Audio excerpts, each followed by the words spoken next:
Well, good morning. This is another day here in the Twisted Knot Wood Shop.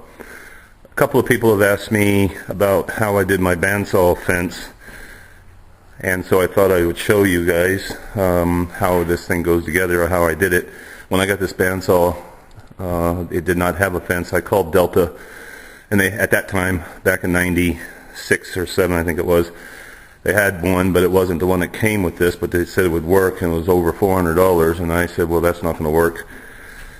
So I thought about it for a bit, and I realized that the T-square fences, like here on this Biesemeyer, would be the best option for me to do and be the easiest. So all I did was go down to the metal shop and got some 2-inch square tubing and cut those to the length that I thought would be the best. You notice it goes past here. The reason for that is so in case the fence is sitting way over here, it still has some room for this T-clamp. I'll show you in just a second. All I did was just bolt it to the front of the table with some spacers to allow that T-square item to, register up against this front side of the tubing here.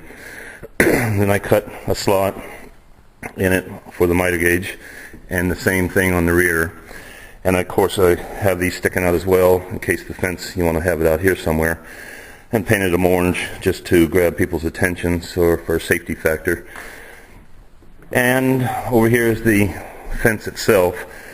The bar, the tubing on the bottom, is about 5 inches longer than the depth of the table. And all I did was fasten a piece of angle iron on here, and then used a Destaco clamp. I turned the handle around so that it would get vertical before it would be going the other direction.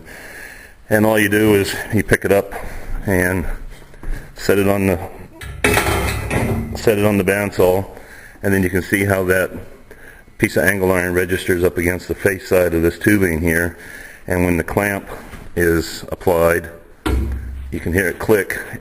The bolt head that you see right there where my finger is adjustable to, make it tight between the angle iron and the outside of the fence here, and it's easy enough to slide. The only thing I would do different is take these bolts out and put flatheads in there so that the bolt doesn't interfere with this, which in this case it probably will at some point in time.